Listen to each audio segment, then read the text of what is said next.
everybody, it's me, Hetty, and let's get started on the best sweet potato casserole you ever had. And no marshmallows. I know, I'm going to admit something to you. My mother loved to make it with marshmallows. I do not like marshmallows on my sweet potato casserole. I do more of a praline topping with brown sugar, pecans, and all that. And we'll get to that stage. But anyway, here's how I do it. I bake my sweet potatoes. You lose some of the flavor and stuff when you cut them up and boil them. So I know a lot of people do that. I don't do that. So I washed and scrubbed a whole bag of potatoes, which turned out to be 5. And I start at the corner because sweet potatoes will leak. You don't want to put them just straight in your oven like you could get away with a baked potato. And then look, I roll it up. I get about halfway through and I fold up the ends, kind of making it in a pocket, being sure not to let the pointed ends cut through the foil. And then I just finish wrapping it. Then I kind of just tighten it up all around. Poof, I'm going to fit these in the pan. Got my oven on 425. And we're going to go from there. When these are done, I'm going to leave them in about 50 minutes to an hour. I'm going to just keep checking them. And when they're done, we'll move to the next step. I'll see you then. Okay, everybody, it was about an hour to hour and 10 minutes for mine. I forgot to, I usually check them at 50, but I forgot to turn on the timer, but it seemed like it was about an hour and 10 minutes. I've just taken them out. I'm simply going to take them out of the foil and put them into a bowl. Simple as pie. Don't burn yourself when you do it. That way they'll cool a little quicker, and then we'll go to the next step. I'm going to just take them out of the foil, put them into a bowl, let them cool down until I can handle them, and then we'll go to the next step. They're hot right now, but they're done beautifully. I did want to mention something real quick. I had forgotten, since I was making video, I'd forgotten I usually go in and just stab them a couple of times with a knife. I just did it through the foil this time. And also, I wrap mine so well, they don't leak. Once in a blue moon, one will get past me, but it's very rare. But if you don't wrap them good, they can leak. And so if you want to do that, you probably want to line your cookie sheet or whatever you're using, just line it with foil if you're not sure if you wrapped them good enough, because they love to leak, especially when you stab them.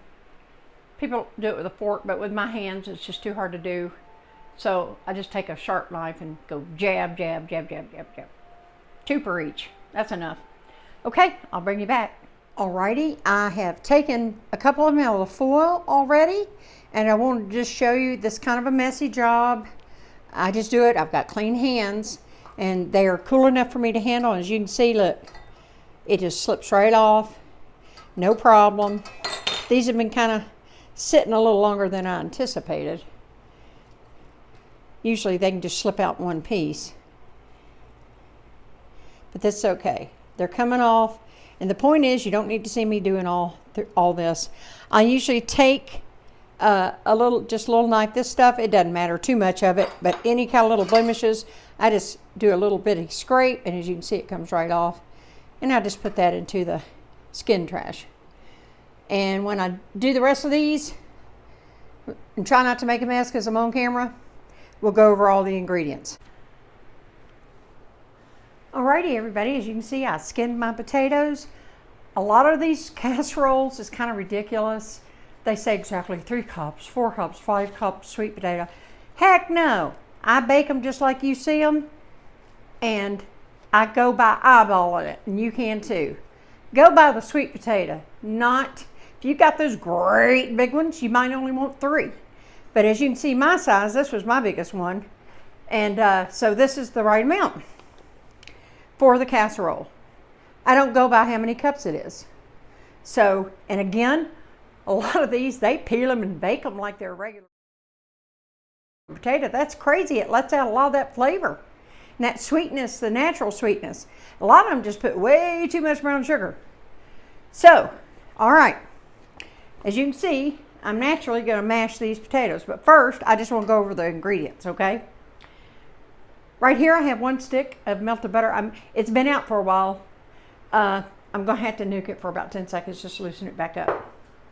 I have 2 eggs. I have a 1/2 cup of evaporated milk, just evaporated milk. I've got a teaspoon, and I've got a teaspoon and a half in mine, but the recipe's a 1 teaspoon of vanilla extract. Yes, plug, plug, plug. I make my own vanilla extract, and you can too. I have over here 3/4 cup of packed brown sugar, 3/4 cup. Yes, plug, plug, plug. I make my own brown sugar too, and so can you. I did that video, didn't I? Got a 1/3 cup of just all-purpose flour. And never just take your scoop and go down into your flour and come back up. Take another spoon or something and spoon it into your scoop and then level it off. That way, because if you're not careful, things can be too dense. We're not making a cake. That's just a good general rule to stick to. Here's I already got my vanilla extract out. And I love these if you have them. I've got them in black. I am going to put a link below for those. Any help to support the channel is wonderful. It helps me keep this channel going. I also have 1 cup of chopped pecans. Okay, but first off, what we're going to do is I'm just going to come in here. I'm going to mash these really well. I just went over them, like I said, with a paring knife and got any kind of funky stuff off of them. And I'm going to do this, and I'll bring you back, okay, when it's ready to mix up all the mix. Okay, as you can see, I've gone through them. I've mashed them really well. You know, I've shown you all this old beat up cheap thing before, but I'm sentimental about it. Number one, I love the shape of this. Makes it so easy when you're doing potatoes or anything else. If I want something a little more fine, I use my mother's and grandmother's. But anyway, this old green handle thing, this, you know what a hope chest is? I've told y'all this before, I believe. I've had this that long. I think in 1980 or 81, my mama gave me the hope chest she had when she was very young. And I would save up. I had a little old job, and I would save up, and I would buy stuff that I said I'm going to have in my house one day. So I have kept my word with this especially. Some things gone by the wayside, but I do have a couple of the dishes and stuff like that left. But anyway, especially at Thanksgiving, I'm sentimental about stuff like that. All right, we're done with him. All right, so I'm going to switch around because now we're going to butter the casserole dish. You can also pan it. You don't have to. You can spray it in the pan if you want to. Since it's Thanksgiving, I just butter it old-fashioned. So let me switch around. Let me get this butter out and get ready. Okay, I'm just taking a little butter. I'll chunk it in there. This room temperature, of course. I always have a stick of room temperature butter out. Hold on, let me try to move some stuff out of the way. All right. All right. Obviously, got clean hands, just like I said before. You're just going to come in and you want to go all the way. Ooh, bumping the tripod. Sorry about that. And you don't need to see me doing this. I'll do it and bring you right back. But you want to go all the way up. All the way up. This, I believe this is 2 quart. I'll double check the size of this and I'll let you know. I'll bring you right back. There's the bowl. That was about 3/4 of a tablespoon of butter. That's all. And I just evenly went all the way to the top, all the way down on the bottom. And like I said, you can use cooking spray. That's fine, just fine. Whatever you want to do and however you do it at your house. I've told y'all many times, it's just how I do it, okay? So, back to the sweet potato mixture.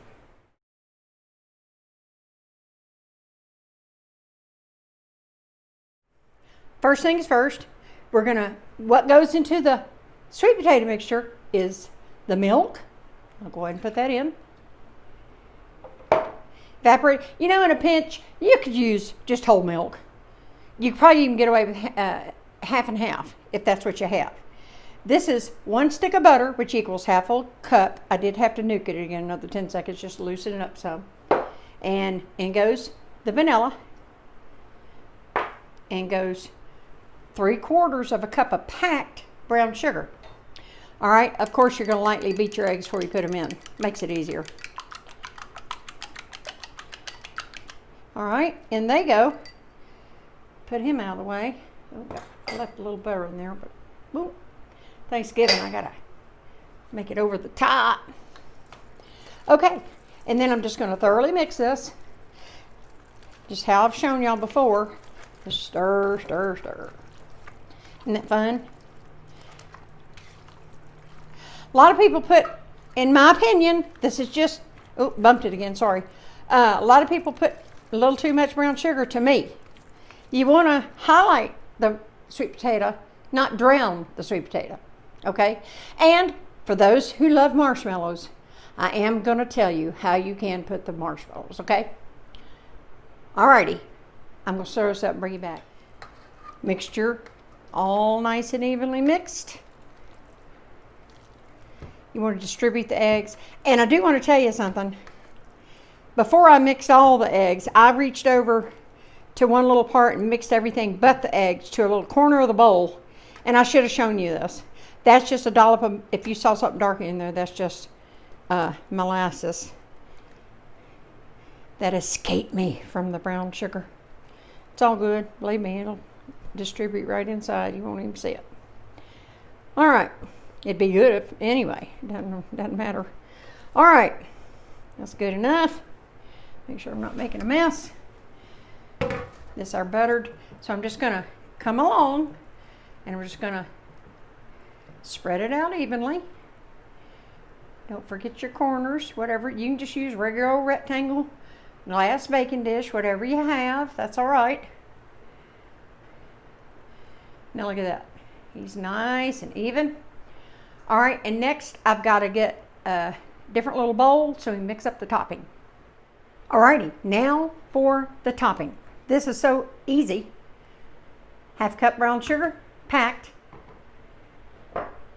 1/4 cup of butter, which is 1/2 of a stick. The flour, and that is 1/3 of a cup. Then I just come back in, give it a nice little whisk, just to help distribute the flour. So I do it before I add the pecans. So I'll get all that part done pretty well. And then in go the pecans. Oh, I see one didn't get chopped up. Oh well.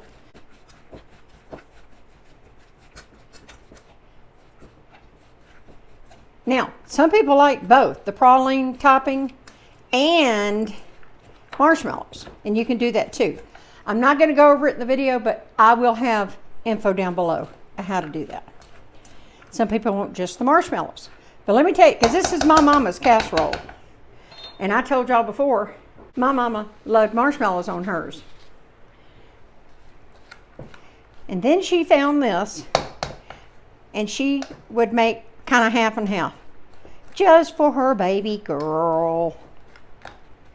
And that's it, y'all, about the topping. I know I'm kind of out of sight right now. It's because I'm trying to clean this fork off. All right, we're done with him. All right, so as you can see, nice little crumbly mixture. Now, again, with my clean hands, I feel like I can distribute this much more evenly with my hands, like so. That way you could spoon it, I guess, but it tends to want to stick to the spoon. And you can just knock it off with your fingers kind of where you want it. And if you got too much, just kind of lightly spread it out. Very easy to do. I'm going to do the rest and I'll bring you back. Okay, there you have it. See, with my hand, I was able to evenly distribute that much better. Of course, I've already, in between takes, I have washed my hands again. If I forgot to say it, y'all know everything's always down below.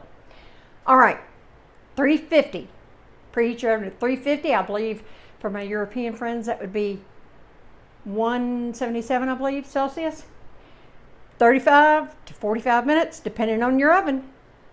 If you're going to make the recipe, if you're going to cut it in half, you're not going to have much, say a couple of sweet potatoes worth, or maybe 3. You'll probably want to start checking in about 25 minutes. All right, all info will be down below, like I always say, and I just said that a minute ago. All right. I'll bring you back when this is beautiful and hot and bubbly. And the good thing about this, it's make ahead.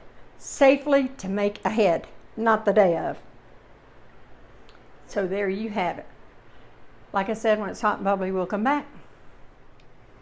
Okay, y'all. I don't know if you can still see. It's still bubbling. I literally it was sizzling and looking great. Sometimes the camera does not pick that up. Let's see if I can't zoom in. It is beautifully done. I'll try to zoom in. And I'm going to let it rest now for about 20 minutes. And that way it'll set up better. And then I'll cut you a piece. So you got to make this.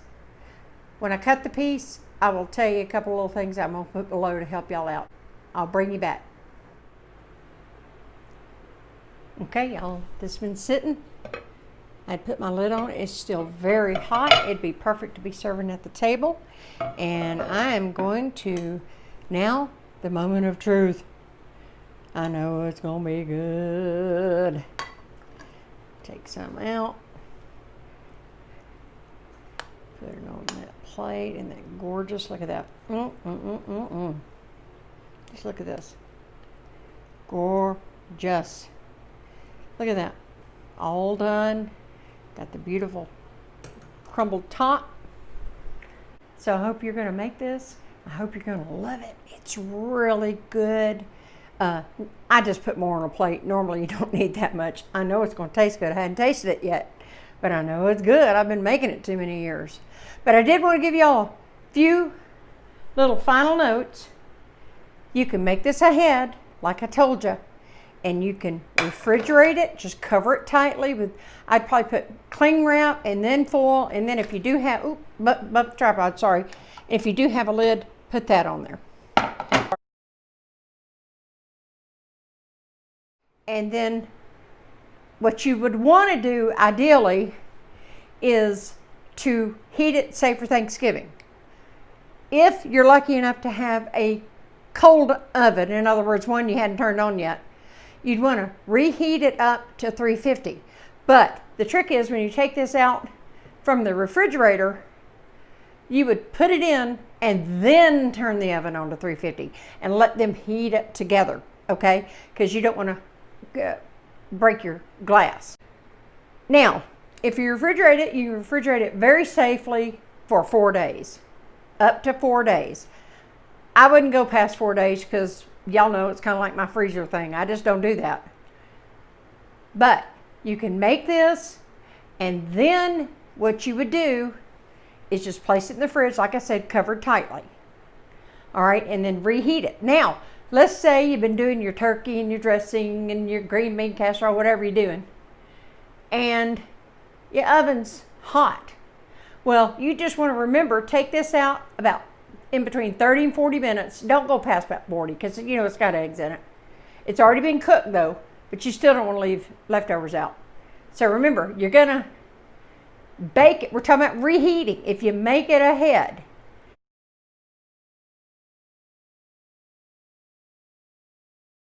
and you've got it refrigerated, you can just take it out in between 30 and 40 minutes and then put it in your oven set to 350.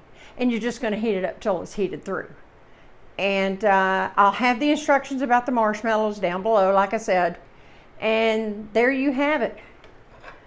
Beautimous sweet potato casserole with a praline topping.